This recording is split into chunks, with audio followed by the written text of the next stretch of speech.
Assalamualaikum warahmatullahi wabarakatuh. Hello everyone. Perkenalkan, saya Canggih Trisatria dengan NIM 11230150000009 dari kelas IPS 1A, dan saya selaku ketua dari kelompok 2 akan menjelaskan materi tentang tawakal, teori dan praktis dalam pembelajaran. Simak sampai habis ya. Tawakal merupakan kepasrahan seorang hamba tentang nasib dirinya kepada Sang Khalik setelah berusaha sekuat tenaga dalam memilih dan mengambil pilihan dalam beramal yang berakibat baik atau buruk tentang masa depannya dengan perencanaan yang matang, yakni dengan tekad yang bulat atau azam.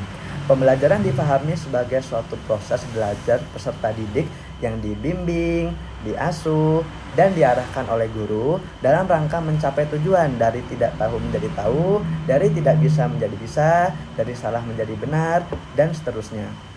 Pada materi ini ada 5 pembahasan. Yang pertama, bagaimana seorang pelajar dapat tawakal dengan benar sehingga belajarnya dapat dicatat sebagai amal soleh.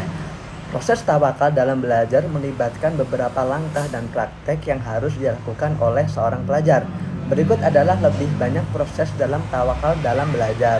Yang pertama, menyadari keterbatasan diri. Sebagai manusia, kita memiliki keterbatasan dalam segala hal termasuk dalam belajar. Pelajar yang tawakal menyadari bahwa walaupun ia berusaha dengan sebaik mungkin, hasil belajar tidak sepenuhnya tergantung pada usahanya sendiri, melainkan ditentukan oleh ketetapan Allah. Yang kedua, berusaha secara maksimal. Meskipun pelajar tawakal meyakini bahwa hasil belajar ditentukan oleh Allah, hal ini bukan berarti pelajar boleh mengabaikan usahanya.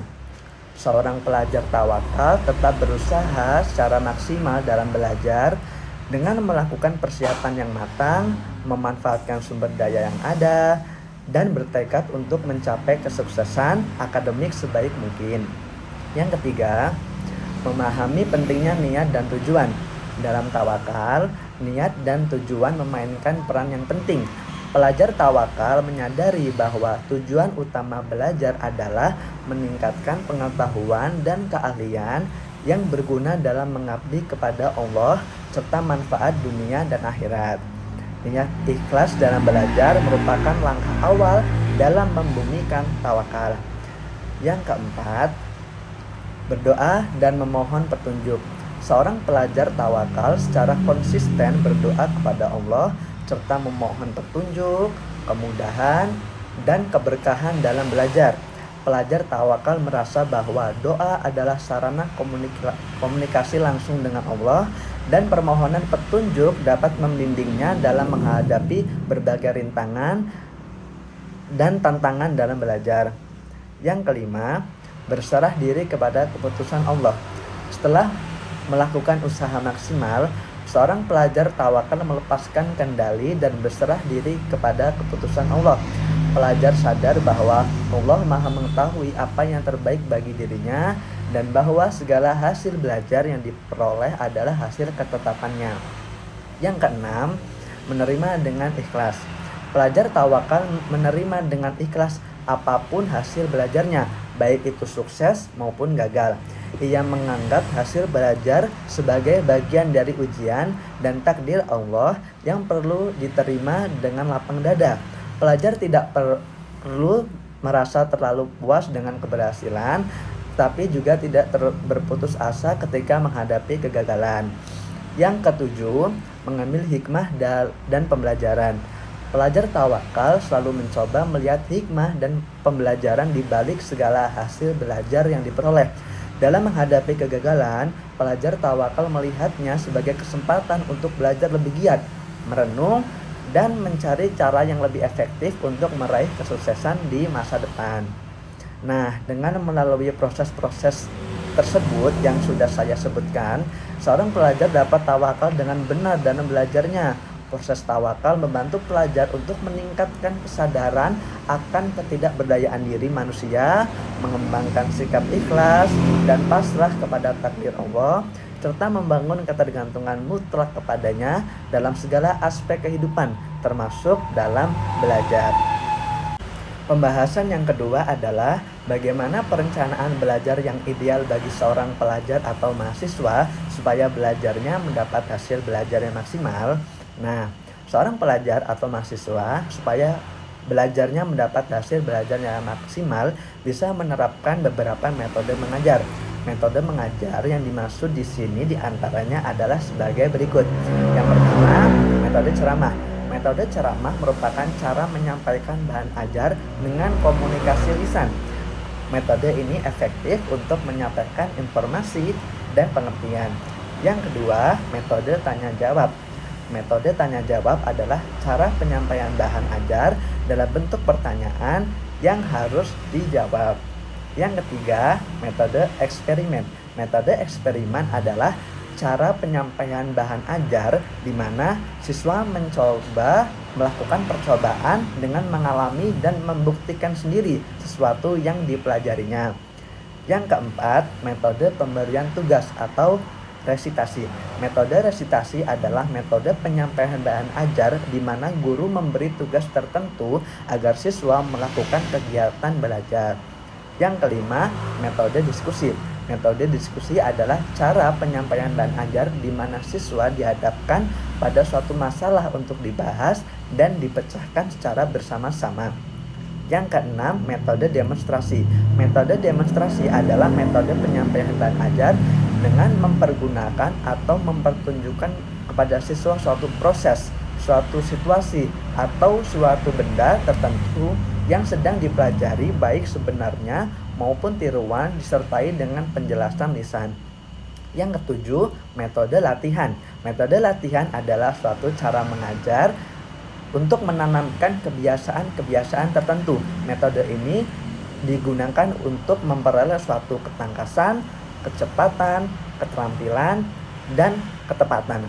Dan yang terakhir, metode karya wisata. Metode karya wisata adalah cara mengajar yang dilaksanakan dengan mengajak siswa ke suatu tempat atau objek tertentu di luar sekolah untuk mempelajari sesuatu.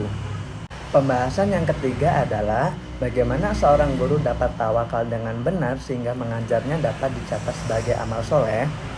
Seorang pendidik harus memiliki sifat tawakal serta mengamalkannya dengan cara yang bisa dilakukan yaitu sebagai berikut.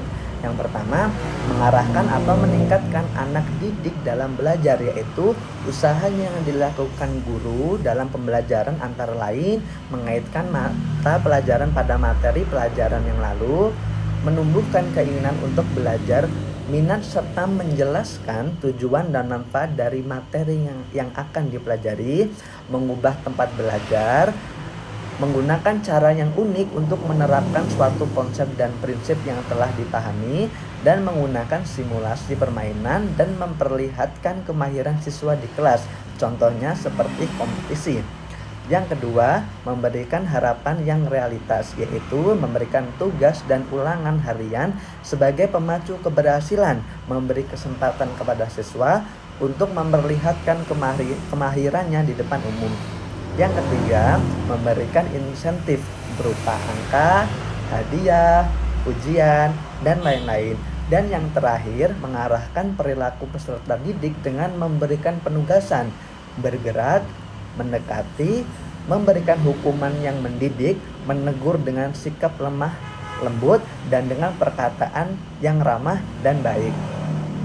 Pembahasan yang keempat adalah bagaimana perencanaan pengajar yang ideal bagi seorang guru atau dosen supaya dapat mengajar secara efektif dan efisien. Berkaitan dengan hal itu, dosen atau pengajar diharapkan memiliki kompetensi dalam hal-hal sebagai berikut.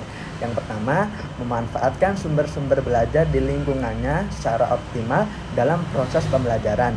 Yang kedua, berkreasi dan mengembangkan gagasan-gagasan baru. Yang ketiga, mengurangi kesenjangan pengetahuan yang diperoleh mahasiswa di dalam kelas dengan pengetahuan yang diperoleh dari masyarakat.